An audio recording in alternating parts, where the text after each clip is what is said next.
My name is Isabella. I am 29 years old, and I will never forget the night I stood on the side of an empty road with nothing but darkness around me. No money, no phone, no idea what to do next. My husband had just driven away, his taillights disappearing into the night after he told me to do whatever I wanted.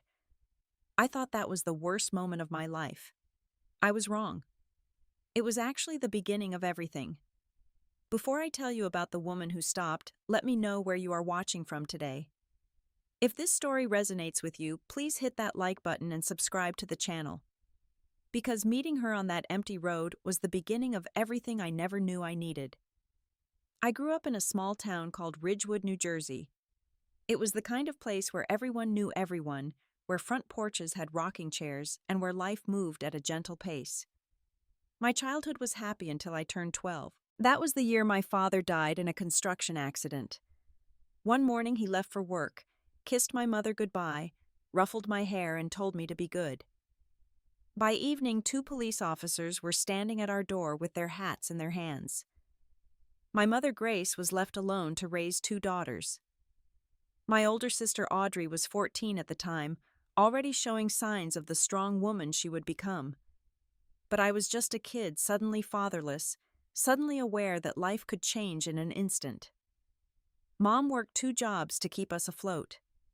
During the day, she pressed clothes at a dry cleaning shop downtown. At night, she worked as a cashier at the local grocery store. I remember waiting up for her sometimes, watching from my bedroom window as her old Honda pulled into the driveway well past midnight. She never complained. She just did what needed to be done. Despite everything, I did well in school. I discovered a passion for design early on. I loved rearranging furniture in our small house, picking out colors for my bedroom walls, sketching floor plans in my notebooks. My art teacher, Mrs. Davidson, noticed my talent and encouraged me to pursue interior design. By senior year, I had been accepted into a design program at the local community college. It was not a fancy school, but it was a start. The only problem was money. Even with scholarships, the tuition was more than my mother could afford. So I got a job. Part-time at a furniture store called Hamilton Home in the next town over. I figured I could learn about furniture while saving for school. It was not glamorous work. I spent most of my time arranging showroom displays and answering customer questions about fabric options. But I loved being around beautiful things, imagining how each piece might fit into someone's home, someone's life. That job changed everything. Because that is where I met Victor Hartwell. He walked in on a Tuesday afternoon in early spring. I was 20 years old, arranging throw pillows on a sectional sofa. I heard the door chime and looked up to see a man in an expensive suit surveying the showroom like he owned the place. He was tall, broad-shouldered, with dark hair graying at the temples. 32 years old, I would later learn, and already successful in ways I could barely imagine. Victor was a real estate developer. He built commercial properties across northern New Jersey, office buildings and shopping centers and luxury apartments. That day, he was looking for furniture for his new office suite. He wandered through the showroom, touching fabrics, testing chairs, and eventually he stopped in front of me. "You seem to know what you are doing," he said. His voice was confident, almost amused. "I just love design," I told him. "It is kind of my thing." He smiled. "Tell me what you would choose for a corner office." Modern but warm. Impressive but not intimidating. I walked him through options for nearly an hour. I talked about wood tones and leather textures, about how lighting affected color perception, about the psychology of furniture arrangement. By the end, he had ordered nearly $15,000 worth of furniture, and he had asked for my phone number. Our first date was at the nicest restaurant in town. White tablecloths, candles, a sommelier who actually knew what he was talking about. I had never experienced anything like it. Victor ordered for both of us, explaining each dish like he was sharing a secret. He asked about my dreams, my ambitions, my plans for the future. When I told him about my struggle to afford design school, he leaned back and studied me. "A woman like you deserves better than working retail," he said. "Let me take care of you." At the time, those words sounded like a fairy tale. Over the next 6 months, Victor became everything to me. He sent flowers every week, not from a grocery store, but from an actual florist arrangements that looked like they belonged in magazines. He bought me gifts I could never have afforded myself. Designer handbags, jewelry that sparkled even in dim light, dresses that made me feel like someone else entirely. When I worried about tuition, Victor simply wrote a check. He paid for my entire design program without blinking. When I graduated with honors, he was in the front row clapping louder than anyone. He introduced me to a world I had only seen in movies: country club dinners, charity galas, weekends at beach houses owned by his business partners. I met people who owned multiple homes, who traveled first class, who talked about money like it was nothing. My mother worried from the beginning. "Everything is happening so fast, honey," she said one evening when I stopped by to visit. "I know he seems wonderful, but are you sure you know him well enough?" Audrey was even more direct. She had always been protective of me, even more so after Dad died. "He seems controlling, Bella," she said, using the nickname only she was allowed to use. "The way he always decides where you go, what you wear. Be careful." But I did not listen. I thought they were jealous or old-fashioned, or simply unable to understand the kind of love Victor and I shared. I was young and naive and so desperate to believe in happily ever after. Victor proposed after 9 months. He took me to the restaurant where we had our first date, got down on one knee in front of everyone, and presented a ring with a diamond so large it looked fake. I said yes before he even finished asking the question. Our wedding was the most extravagant event Ridgewood had ever seen.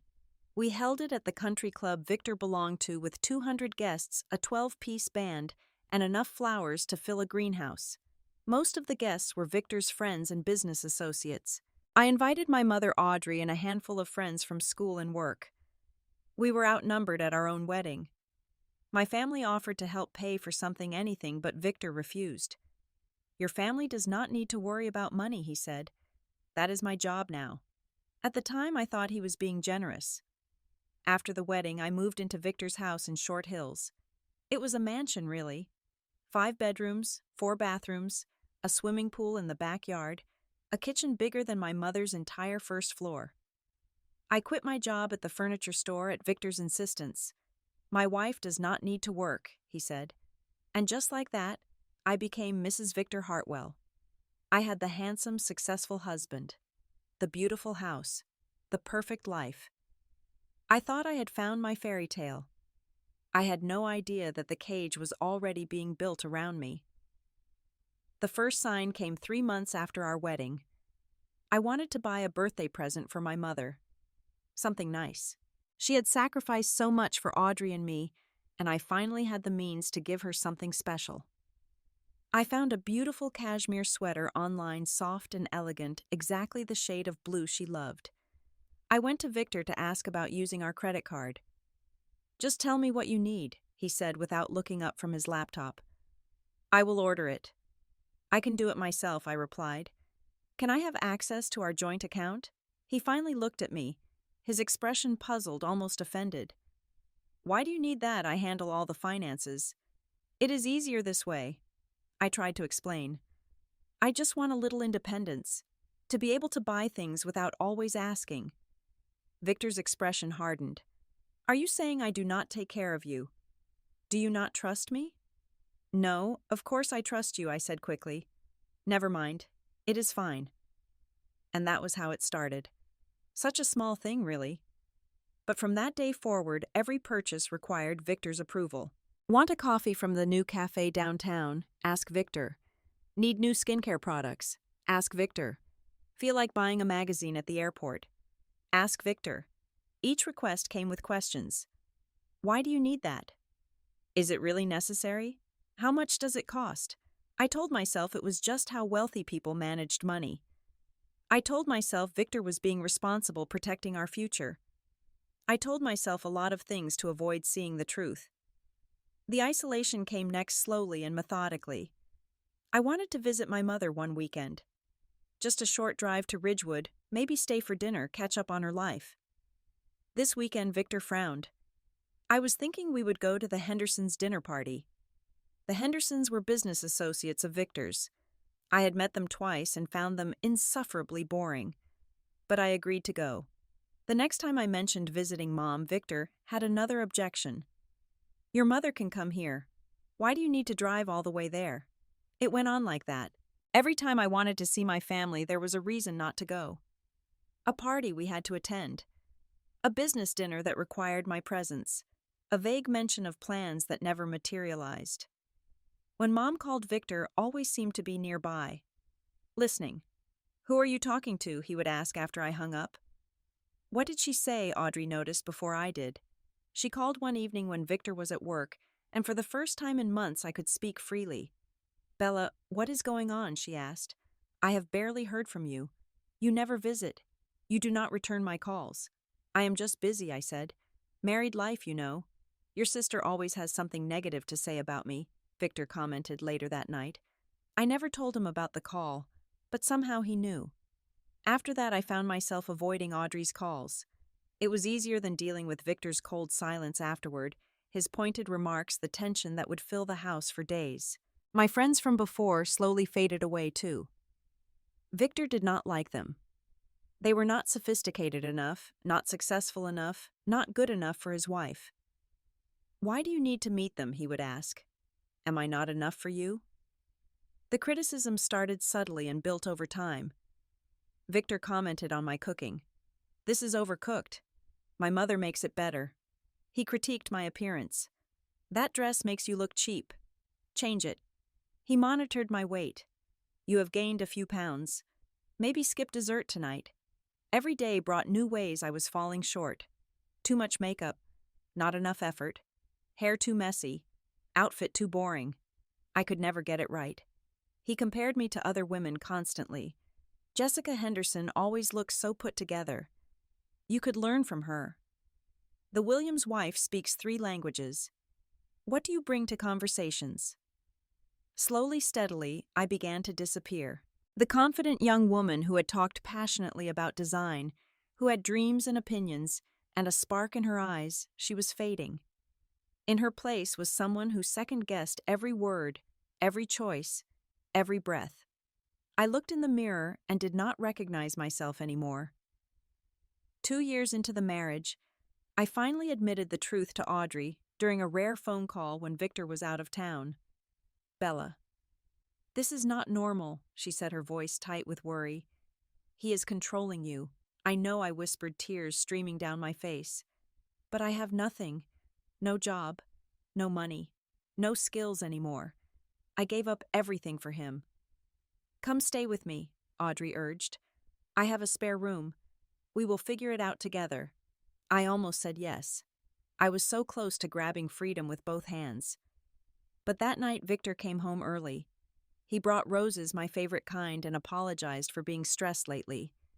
He held me close and promised things would be different. I have been working too hard, he murmured. I will do better. I love you, Isabella. And like a fool, I believed him. I stayed. Looking back, I wish I had left that night. I wish I had run to Audrey and never looked back. But I was not ready yet. I was still clinging to the hope that the man I married was real, that he was just buried under the stress and the expectations and the pressure. I kept telling myself it was just a rough patch, that every marriage has hard times, that Derek loved me in his own way. But the chains were getting tighter and I was running out of air. By our 4th year of marriage, I had become an expert at making myself invisible.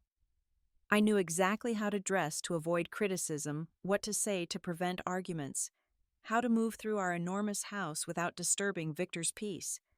I had become a ghost in my own life. Then came the dinner that changed everything. Victor had been preparing for weeks. There was a major deal in the works, a partnership with a wealthy couple from Boston named Morrison. The deal was worth millions, potentially the biggest of Victor's career. He talked about it constantly, mapping out strategies, rehearsing talking points, planning every detail. I need you to be perfect tonight, he told me the morning of the dinner. This could change everything for us. Do not embarrass me. I spent the entire day preparing. I went to the salon for hair and makeup. I chose a dress that Victor had approved in advance, a conservative black number that he deemed appropriate for a business dinner. I practiced small talk in the mirror, preparing safe topics that would not lead anywhere controversial. We met the Morrisons at a Michelin-starred restaurant in Manhattan. Mr. Morrison was a silver-haired man with sharp eyes and a firm handshake. His wife, Helen Morrison, was elegant and warm with a genuine smile that immediately put me at ease. The dinner began smoothly. Victor and Mr. Morrison talked business while Helen and I made polite conversation. She asked about our house, our neighborhood, our plans for the future. I gave careful, rehearsed answers. Then she asked about my work. "And what do you do, Isabella?" Helen asked, genuinely curious. Victor jumped in before I could respond. "She is a homemaker, very traditional." But I saw something flicker in Helen's eyes. Disappointment, maybe, or recognition. Later, while the men were deep in conversation about zoning regulations, Helen leaned toward me. "You have a wonderful eye for aesthetics," she said quietly. "The way you described your home, the details you noticed in this restaurant. Have you ever thought about doing something with that talent?" My heart stuttered. I used to study interior design, but circumstances changed. Helen nodded knowingly. "I am looking for a designer for our new vacation home in the Hamptons. Would you be interested in consulting?" For a moment, I let myself imagine it. Working again, creating again, being someone again. Really, I would have to discuss it with Victor, but Victor appeared beside us, his hand gripping my shoulder just a little too tightly. "Isabella is not taking any projects," he said, his voice smooth but cold. "She is busy enough at home." Helen's smile faltered. "Oh, I did not mean to overstep. I wanted to melt into the floor. Victor, maybe we could talk about this later. There is nothing to talk about." The rest of the dinner passed in awkward silence. The Morrisons left early, citing an early flight the next morning. Mr. Morrison shook Victor's hand, but I saw the hesitation in his eyes. The deal, whatever it had been, seemed suddenly uncertain. In the car afterward, Victor exploded. "What the hell was that?" "What do you mean?" I asked, though I knew exactly what he meant. "You embarrassed me. Talking about your stupid design dreams in front of the Morrisons. Making me look like I married some desperate woman who cannot wait to escape." "I did not say anything wrong," I protested weakly. "She asked me." Victor's hands tightened on the steering wheel. "You know what your problem is, Isabella. You are ungrateful. I gave you everything. A house, clothes, status, a life most women would kill for. And you still want more." "I just wanted to feel useful," I said, tears starting to fall. "To have something of my own. Something of your own." Victor laughed, a harsh, bitter sound. "Without me, you are nothing. You have nothing. You are nothing." He drove in furious silence for a while. We left the highway and wound through back roads I did not recognize. The neighborhoods grew darker, emptier. Trees pressed close to the road. Finally, without warning, Victor pulled onto a narrow shoulder and stopped the car. "Get out." I stared at him. "What, Victor? We are in the middle of nowhere." I said, "Get out." He did not look at me. "I cannot stand looking at you right now. Please. It is dark. I do not have my phone. I do not have any money." He reached across me and opened my door. A rush of cold night air filled the car. "Do whatever you want," he said. "Figure it out. You want independence. Here it is. Victor, get out." I stumbled out of the car, my heels sinking into soft dirt. Victor grabbed my purse from the back seat and threw it onto the ground beside me.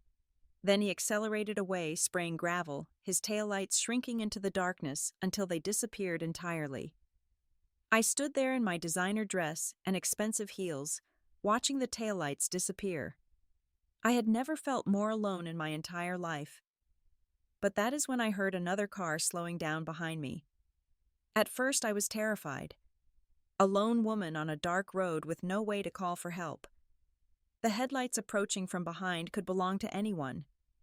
A kind stranger. A dangerous criminal. Someone who would make this nightmare even worse. I grabbed my purse from the ground and clutched it to my chest, ready to run, though I had nowhere to go. The car slowed. It was a Tesla cherry red, sleek and expensive. It pulled onto the shoulder a few feet away, and the passenger window glided down. A woman's face appeared in the soft interior light. She looked to be around 50 with silver hair cut in a chic short style. Her face was kind but sharp, the face of someone who had seen things and survived them. "Are you okay, honey?" Her voice was gentle but direct. No false sweetness, no condescension, just genuine concern.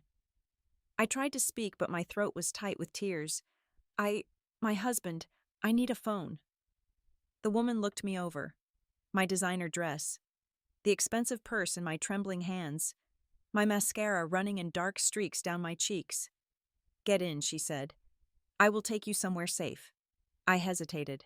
Everything I had been taught screamed at me not to get into a stranger's car. But what choice did I have? Stand on this empty road until morning, walk for miles in heels, until my feet bled. I picked up my purse and got into the car. The interior was warm and smelled faintly of lavender. Soft music played from the speakers, something classical that I did not recognize. The woman pulled back onto the road and drove in silence for a moment. "I am Margaret," she said finally. "Margaret Sullivan. Isabella." I managed. "Isabella Hartwell." She nodded but did not comment on the name. "You do not have to tell me what happened. But if you want to talk, I am listening." We drove in silence for another minute. The darkness pressed against the windows, but inside the car I felt something I had not felt in years. Safe. And then, without planning to, I started talking. I told her about Victor, about the dinner, about the fight, about being thrown out of the car like garbage. The words poured out of me like water from a broken dam, 4 years of silence finally finding release. When I finished, Margaret was quiet for a long moment. Then she said something that changed my life. My ex-husband said the same thing to me 30 years ago. I turned to look at her, shocked. Margaret kept her eyes on the road, but her voice carried the weight of old pain transformed into wisdom. I was 24. Married to a man who controlled every aspect of my life. One day we were driving through Arizona, arguing about something I cannot even remember now.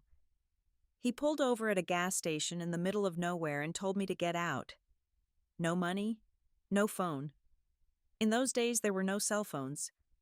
I had nothing but the clothes on my back. "What did you do?" I whispered. Margaret smiled a small private smile.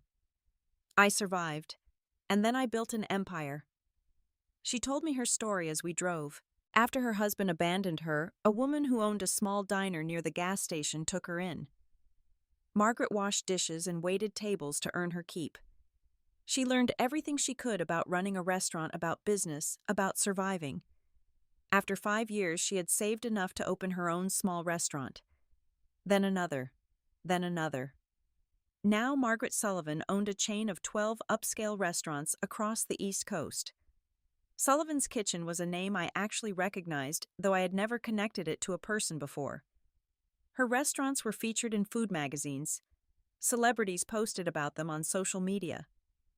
"That man who left me at the gas station," Margaret continued. "He died broke and alone about 10 years ago. I found out through mutual acquaintances. Karma, they call it. I do not know if I can do what you did," I said, my voice small. Margaret pulled into the parking lot of a small diner, the kind with neon signs and checkered floors. "You do not know because you have never had to try," she said, turning to face me. "But I see something in you, Isabella. The same thing someone once saw in me." We went inside. The diner was nearly empty, just a tired waitress and an old man nursing coffee at the counter. Margaret ordered us hot chocolate, and I wrapped my hands around the warm mug, letting the heat seep into my bones. "You said you studied interior design," Margaret said. Her eyes were sharp now, assessing. I nodded. "A long time ago, before I got married." Margaret stirred her hot chocolate thoughtfully. "I am opening a new restaurant in Newark next year. Sullivan's Kitchen is expanding. I need a designer, someone with fresh eyes, someone who understands what it is like to start from nothing." I stared at her, certain I had misheard. "You are offering me a job." You just met me. I have built my career on trusting my instincts, Margaret said simply. And my instincts tell me you are worth the chance. She set down her spoon and looked at me directly. But first you need to make a choice. Go back to your husband and keep living his life. Or walk away and start building your own. I looked down at my hot chocolate. The surface was smooth and still like a mirror. I saw my own reflection there, distorted and wavering. I thought about Victor. The beautiful house. The expensive clothes. The life I had thought I wanted. And I thought about who I had become in that life. Small. Silent. Invisible. I do not want to go back, I said. The words came out stronger than I expected. Margaret nodded, satisfied. Good. Then let us figure out your next step. Margaret drove me to a hotel about 20 miles from where Victor had left me. It was a nice place, not fancy but clean and safe. She walked with me to the front desk and paid for a week's stay in cash. Consider it an advance on your first paycheck, she said, pressing a business card into my hand. Call me tomorrow. We will talk details. Then she was gone, and I was alone in a hotel room for the first time in 4 years. The silence was overwhelming at first. No Victor asking where I was. No expectations to meet. No judgment waiting around every corner. I sat on the edge of the bed for a long time, just breathing. Then I cried. Deep shaking sobs that seemed to come from somewhere I had locked away long ago. I cried for the girl who had dreamed of being a designer. I cried for the woman who had lost herself in a beautiful prison. I cried for the years I could never get back. Eventually the tears ran out, and somehow I slept. The deepest, most peaceful sleep I had experienced in years. The next morning I called Audrey from the hotel phone. She answered on the second ring, her voice tight with worry. Isabella, where are you? I have been trying to reach you. Victor called Mom saying you ran away. I took a deep breath and told her everything. The dinner, the fight, being abandoned on the road. Margaret. Audrey was crying by the time I finished. Oh, Bella. I knew something was wrong. I should have pushed harder. It is not your fault, I said. I was not ready to hear it. Come stay with me, she said, just as she had offered 2 years earlier. I have room. We will figure this out together. This time, I said yes. Audrey drove 3 hours from Philadelphia to pick me up. When she saw me standing in the hotel parking lot, she ran to me and wrapped me in her arms so tightly I could barely breathe. I have got you, she whispered. I have got you, Bella. I stayed with Audrey in her small 2-bedroom apartment. She worked as a nurse at a hospital downtown, long shifts and difficult work, but she never made me feel like a burden. She gave me her spare room cooked meals when she had the energy, held me when the grief and fear became too much. On my 3rd day there, I called Margaret and confirmed that I wanted the job. Good, Margaret said. Come to my office on Monday. We will get started. Victor did not give up easily. He found Audrey's number within a week. The calls came constantly at all hours. I never answered, but he left voicemails that I listened to despite knowing I should not. The first messages were apologetic. Isabella, come home. We can work this out. I am sorry. I love you. Then they turned angry. You are making a huge mistake. You cannot survive without me. You will come crawling back. Finally threatening. If you do not come back, I will make sure you regret it. One night he showed up at Audrey's apartment, pounding on the door, shouting my name. Isabella, I know you are in there. Open this door. Audrey called the police while I hid in the bathroom, shaking. The officers made Victor leave. They warned him about harassment. But Audrey and I both knew it was not over. With help from a lawyer friend of Audrey's, I filed for a restraining order. Victor was legally prohibited from coming within 500 feet of me. It was just a piece of paper, but it gave me something I desperately needed. Proof that the law was on my side. Proof that I was not the one in the wrong. On Monday, exactly as planned, I walked into Margaret Sullivan's office in Newark. The building was impressive, all glass and steel and modern angles. Inside, the headquarters of Sullivan's Kitchen hummed with energy. People moved with purpose. Phones rang, delicious smells drifted from a test kitchen somewhere on the floor. Margaret met me in the lobby and walked me through the space. She introduced me to project managers and sous chefs and marketing executives. Everyone greeted her with respect and genuine warmth. Finally, she led me to a small office with a window overlooking the city. "This is your workspace," she said. "Here is your laptop. And here's the brief for the Newark restaurant." She handed me a folder thick with specifications and inspiration images. "I want something warm, inviting, but sophisticated," Margaret explained. "Modern American with a Southwestern twist. Show me what you have got." I looked at the folder in my hands, at the desk that was mine, at the city stretching out beyond the window. For the first time in years, I had a purpose. That night I sat in Audrey's living room with my new laptop sketching ideas. My hands were shaking, but my heart was racing with excitement. I was finally doing something for myself. And it felt terrifying and wonderful at the same time. I threw myself into the Newark project with everything I had. For 4 months, I barely slept. I studied color theory and lighting design. I visited suppliers and negotiated with vendors. I learned project management from the team Margaret assembled around me, absorbing knowledge like a sponge. The concept I developed drew inspiration from desert landscapes at sunset, warm terracotta walls, accents of sage green and dusty rose, natural wood furniture with clean modern lines, custom lighting fixtures that mimic the golden glow of the southwest horizon. Margaret reviewed my progress regularly, offering feedback that was always honest and often challenging. "This section feels cold," she would say. "What is missing?" Or, "I love the color palette, but the furniture arrangement blocks the flow. Think about how guests will move through the space." Every critique made the design stronger. Every revision brought me closer to something I could be proud of. "Trust your instincts," Margaret told me one afternoon when I was second-guessing a fabric choice. "You have an incredible eye, Isabella. Use it." Slowly, I started to believe her. The divorce proceedings ran parallel to my work, a constant background stress that I refused to let derail me. Victor hired expensive lawyers and tried every tactic to make the process as painful as possible. He claimed I had contributed nothing to our marriage. He demanded that I return gifts he had given me. He spread rumors among our mutual acquaintances that I had abandoned him, that I was mentally unstable, that I was having an affair. My lawyer, a sharp woman named Patricia, whom Audrey had found through hospital connections, fought back at every turn. He controlled all the finances, Patricia argued in court. She could not work because he prevented her. This is textbook financial abuse. The proceedings dragged on for 6 months. There were depositions and hearings and endless paperwork. There were nights when I wanted to give up, to accept whatever scraps Victor offered just to make it end. But I did not. I kept going. I owed that much to myself. In the end, the judge ruled in my favor.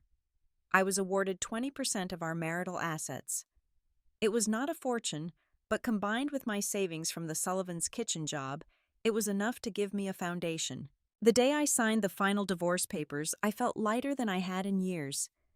Isabella Hartwell was officially gone. I was just Isabella again. And that was more than enough.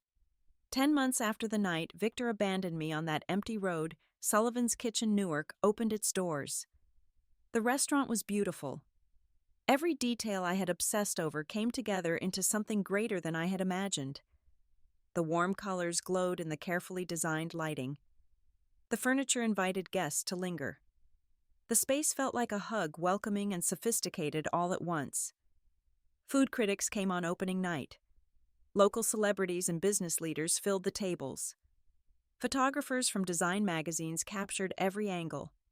The reviews were glowing. "A stunning blend of warmth and sophistication," one critic wrote. "The design transports you to a desert sunset, while the food brings you firmly into culinary excellence." Another article focused specifically on the interior. "The design vision behind Newark's hottest new restaurant." The headline read. It featured an interview with me discussing my concept and inspiration. I did not mention Victor. I did not mention the past. I talked only about the work and what it meant to me. Margaret threw a private party after the public opening. She gathered the team in the restaurant after hours, poured champagne, and raised a glass. To Isabella, she said, her voice carrying across the room, "Who proved that starting over is just the beginning?" My mother and Audrey were there. Mom was crying, though she insisted it was just allergies. Audrey stood beside me, her arm around my shoulders, radiating pride. "Your father would be so proud of you," Mom whispered as she hugged me. I believed her. 2 weeks after the opening, I was at the restaurant reviewing customer feedback when the door opened. I looked up expecting a staff member or a delivery. It was Victor. He looked different somehow. Smaller. The confidence that had once seemed so attractive now read as hollow posturing. His suit was impeccable, his hair perfectly styled, but something in his eyes had dimmed. "So this is what you have been doing," he said, looking around the restaurant with an expression I could not quite read. I set down my tablet and faced him calmly. "What do you want, Victor?" He walked toward me, his expensive shoes clicking on the floor I had chosen. "I saw the article," he said. "The one about the design. I did not believe it was you at first." He stopped a few feet away, close enough that I could smell his cologne. The same scent he had always worn. Once it had made me feel safe. Now it just reminded me of everything I had escaped. Isabella. "I made mistakes," Victor said. "Big ones. But look at you now. Look at what you have accomplished. We could start over. Together. Imagine what we could build with your talent and my resources." I studied the man I had married, the man I had loved, the man who had thrown me away like garbage on a dark road, and I felt nothing. "You had your chance, Victor. 4 years of chances. You threw me out on the side of the road in the middle of the night. You told me I was nothing without you. I took a breath, steady and sure. That night you said I was nothing without you. Turns out, I was nothing with you. Now please leave. I have work to do." Victor's face flushed. He opened his mouth, probably to argue, to manipulate, to try one of the tactics that had always worked before. But before he could speak, the restaurant manager appeared at my side. "Is there a problem, Ms. Isabella?"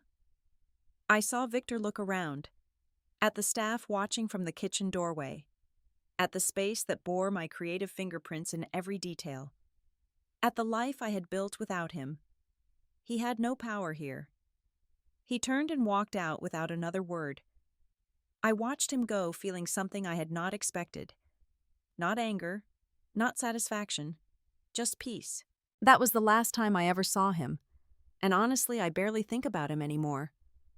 2 years have passed since that night on the empty road. I am now the lead designer for Sullivan's Kitchen, responsible for the interiors of every new location in the expanding chain. I have designed 3 restaurants since Newark, each one unique, each one a reflection of its community and cuisine. Last month, a national design magazine featured my work. The article called me an emerging voice in hospitality design. They photographed me in the Newark restaurant, surrounded by the space that started it all. I own a condo now. It is small, just 1 bedroom in Jersey City, with a view of the Manhattan skyline. But every piece of furniture, every color on the walls, every throw pillow on the couch, I chose myself. I paid for it myself. It is entirely, completely mine. My relationship with my family has never been stronger. I visit Mom in Ridgewood at least twice a month. We cook dinner together, watch old movies, talk about everything and nothing. She retired last year, finally able to rest after decades of working multiple jobs. I help her with expenses when she lets me, which is not often. She is proud, my mother. I get it from her. Audrey got engaged last spring to a wonderful man named Daniel. He is a doctor at the hospital where she works, kind and steady, and completely in love with my sister. I am going to be her maid of honor. We have already spent hours looking at dresses and flowers and venues, and I have loved every minute. Margaret and I have lunch together every few weeks. Our relationship has evolved from mentor and protege to something more like equals, though I still learn from her every time we talk. She is talking about retirement lately, about stepping back and letting the next generation take over. You remind me of myself 30 years ago, she told me recently. Hungry, talented, ready to prove something. When I am ready to let go, I want to know the company is in good hands. I do not know if she means me specifically. I do not know if I am ready for that kind of responsibility. But the fact that she believes I could be means more than I can express. I think about that night often. Not with pain anymore, but with something closer to gratitude. If Victor had not thrown me out of that car, I would never have met Margaret. I would never have discovered what I was capable of. I would still be living in that beautiful prison, shrinking smaller every day. Sometimes the worst moments become the best opportunities. You just cannot see it while you are standing on the side of a dark road crying. There is someone new in my life now. His name is Ethan. He is an architect, quiet and thoughtful, with a gentle humor that makes me laugh. We met at a networking event a few months ago and have been taking things slow. Very slow. He asks about my work and actually listens to the answers. He encourages me to take on challenging projects. He never tells me what to wear or criticizes my cooking or makes me feel small. I am learning to trust again. It is harder than I expected. Sometimes I catch myself waiting for the criticism, bracing for the control. But it never comes. And slowly, carefully, I am letting my guard down.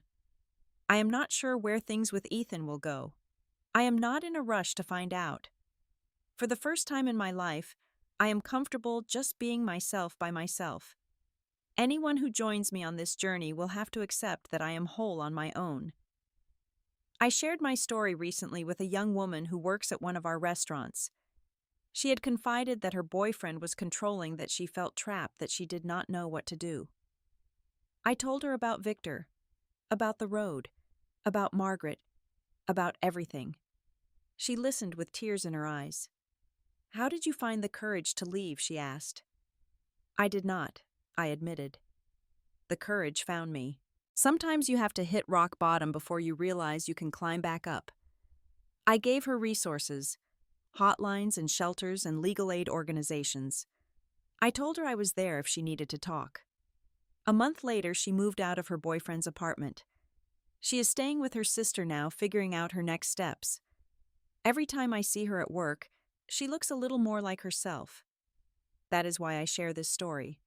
Not for sympathy, not for revenge against Victor, but because someone out there might be standing on their own dark road right now, feeling hopeless and alone. If that is you, please hear me. You are not nothing. You are not worthless. You are not dependent on anyone else for your value. Sometimes the person who kicks you out of the car is actually setting you free. They just do not know it. And sometimes the stranger who stops to help is the angel you did not know you were waiting for. I am 31 years old. I am divorced. I work a job I love. I have a family who supports me. I am building a future on my own terms. And it all started on the worst night of my life on an empty road when a woman in a red car asked me a simple question. "Are you okay, honey?" No. I was not. But I am now. If you have ever felt trapped in a relationship that made you feel invisible, I want to hear from you. Leave a comment below and share your story. You are not alone and your voice matters. If this story touched your heart, please give it a like and share it with someone who might need to hear it today. Subscribe to the channel so you do not miss more stories of strength and transformation. Thank you for watching until the end. Thank you for being part of this community.